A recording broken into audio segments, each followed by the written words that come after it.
One of Ginny's happiest memories is of Badminton 1985. Third on Nightcap and an outstanding win on Priceless. With her own explanations, the value of all the training becomes evident. Finally, the most exciting part of all is to actually test yourself on the cross country. Have all your exercises at home really paid off? Well, we're looking now at Priceless's round at Badminton in 1985. And on the approach of the quarry, you'll see that this fence does actually have a relevant point to what we've done at home. Land over a drop, bounce, bounce, bounce, one stride and over an upright rail. Now, forgetting about the actual drops, just look back doing several combinations within our grid using one strides and bounces in a conglomeration. Again, at the Fairbanks, we come down a drop, we take a short stride or two, and then we bounce. And this all actually does go back to our groundwork at home. Coming now to the difficult half-moon fence, it's the turns and the terrain that one has to be so careful about, making sure the horse has his hocks underneath him, and indeed he's balanced on that downhill slope.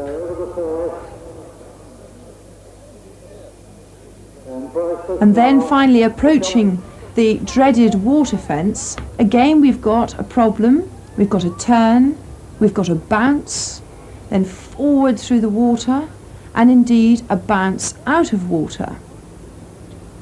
Making sure, of course, that the horse keeps absolutely straight. So crucial for that sort of fence with a tight line to it. Leading on to a fairly straightforward fence, we then start thinking about the stone wall, which so often can cause problems, mainly because of the turn into the wall, which is fairly short, and indeed we have the problem of a downhill approach. Not only have we got to contend with the fences, but very often we've got rain, snow, sleet, and then finally sunshine. The angle on the footbridge is obviously fairly severe.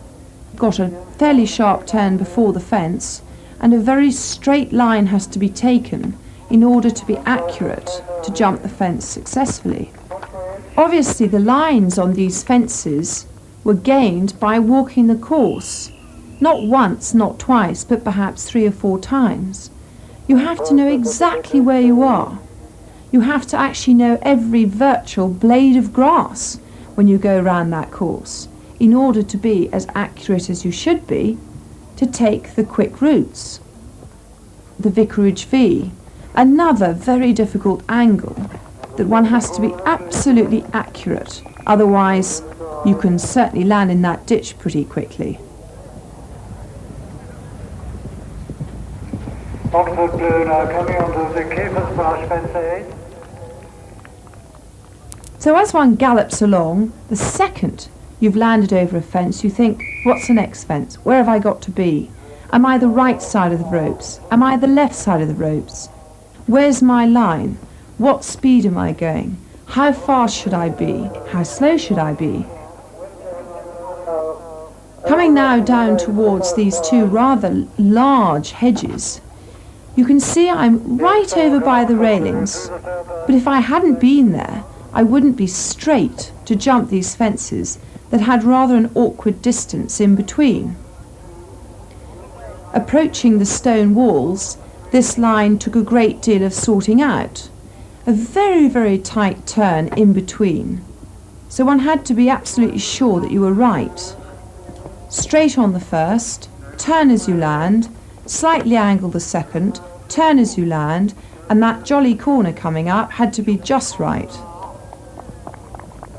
Again, as soon as you land, the next fence is coming up. Again, another corner, and one stride to an angled hedge.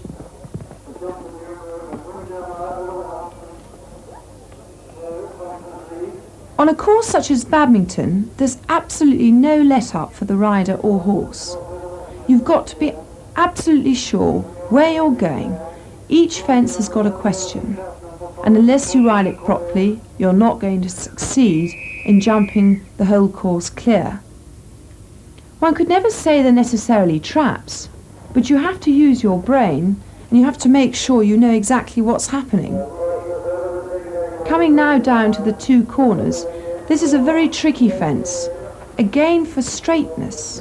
At the end of a course, the horse perhaps feeling a little tired, even more important to make sure your line is right and your pace is right. All the time, checking your watch, making sure you're not going too fast or too slow, conserving your horse's energy. Fortunately for me, Priceless was feeling very, very fit on this particular day and was steaming home without looking back at all. One of the most amazing thrills of all is to gallop past that beautiful old house, but that pit in your stomach when you remember there's still another fence to jump.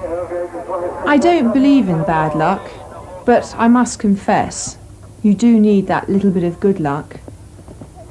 But at the end of the day, success really relies on good, honest, basic training for horse and rider.